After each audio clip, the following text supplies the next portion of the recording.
대다모 회원 여러분들 중 2022년 새해 다짐으로 다이어트와 몸을 만들기 위해 헬스장을 등록하시는 분들이 계실 텐데 헬스가 탈모에 안 좋다는 얘기를 어디선가 들었어서 헬스장 등록을 망설이시는 분들이 계실 겁니다. 그래서 오늘의 영상 주제는 헬스가 탈모에 끼치는 영향에 대해서 제작해봤습니다. 빠르게 알아보도록 하죠.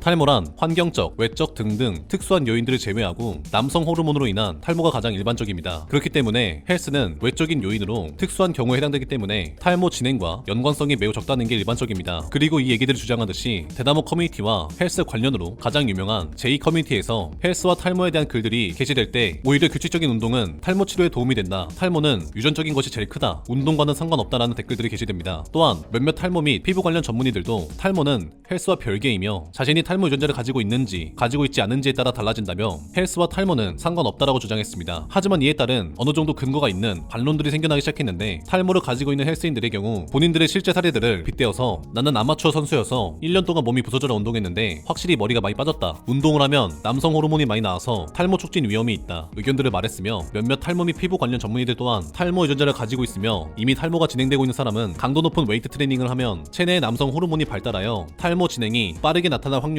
있을 수 있다라고 말하며 주장했습니다. 이렇게 전문의들을 포함한 일반인들까지 각각 헬스와 탈모는 상관이 있다와 상관이 없다라는 의견들로 갈리고 있었습니다. 그렇다면 서로 갈리는 주장에 대해서 방증할 수 있는 연구 논문 자료로 비교해 보겠습니다. 우선 운동과 탈모 연관성을 분석한 최초의 대규모 인원인 1182명을 연구한 연세대학교 의과대학에서 운동과 안드로겐성 탈모의 연관성에 대한 연구 논문이며 A, B, C와 같이 각각 강도로 나눠 이에 따른 반응을 연구했으며 A는 심한 숨가쁨을 유발하는 격렬한 신체 활동을 하루 20분 이상, B는 가벼운 숨가쁨으로 하루 30분 이상 격렬한 신체 활동이며 C 강도는 걷기와 같은 정상적인 신체 활동을 1일 30분 이상으로 정의했습니다. 이어서 고강도 A, 중강도 B 그룹은 운동 빈도에 따라 탈모증과 연관성이 관찰되지 않았다고 말합니다. 대부분 헬스인들이라면 고강도 운동을 진행하거나 그 이상을 할 것이라 추측되며 몇몇 전문의들이 주장한 탈모는 유전적인 요인이라고 말한 것에 가장 가깝습니다. 하지만 오히려 저강도 C그룹 운동군에서 운동 빈도가 증가할수록 탈모증 환자의 비율이 증가하는 경향을 보였다고 합니다. 이는 저강도에서 고강도로 운동을 진행하면 탈모가 촉진될 수 있다라는 얘기와 일맥상통할 수 있는 얘기이며 운동을 해서 탈모가 더 빨리 진행된다는 일반인들의 주장과 남성 호르몬으로 인한 탈모 촉진을 주장한 몇몇 전문의들의 의견과 가까워집니다. 하지만 이는 매우 일시적인 현상이며 장기간에 걸친 호르몬 수치의 변화가 더 중요하다고 말하며 다른 연구 논문에 따르면 평생 운동을 한 그룹과 운동을 하지 않는 그룹 사이에 전체적인 호르몬 수치에는 차이가 없었다고 말합니다. 그렇기 때문에 오히려 운동이 도움이 됐으면 됐지 호르몬으로 인하여 탈모를 촉진시키지 않는다라는 헬스인들의 의견과 헬스로 인하여 체내의 호르몬이 크게 분비돼서 탈모를 촉진시키는 주장보단 유전적인 요인이 가장 크다는 전문의들의 의견에 가까워집니다. 이어서 논문에서는 호르몬이 아닌 다른 외적인 요인이 탈모증 발생 역할을 할 것으로 가정했으며 그중 운동 중 일어나는 산화 스트레스로 가정할 수 있다고 말했습니다. 산화 스트레스는 디하이드로 테스토스테론이 진피유도 세포로 유입되는 것을 증가시키며 5알파 환연효소 농도와 활성을 증가시킨다고 합니다. 하지만 또 다른 연구에 따르면 규칙적인 중강도에서 고강도 운동은 방어 기전을 높여 산화 스트레스에 대한 보호 효과를 유도할 수 있다고 말하며 확실하게 단정짓는 것이 아닌 계속해서 애매한 입장을 얘기하며 결과적으로 운동으로 인하여 탈모증이 선행된다고 단정할 수 없으며 본 연구의 결과는 운동과 탈모 사이에 인과관계를 입증하지 못한다고 말했습니다. 그렇기 때문에 결국엔 유전적인 영향으로의 탈모는 당연할 수밖에 없지만 운동으로 인하여 발생하는 탈모 현상은 각각 사람에 따라 나타나는 증상이 다르기 때문에 위 연구 논문으로 바라봤을 때 현재로서는 확실하게 판단하기는 어려울 수밖에 없는 부분입니다.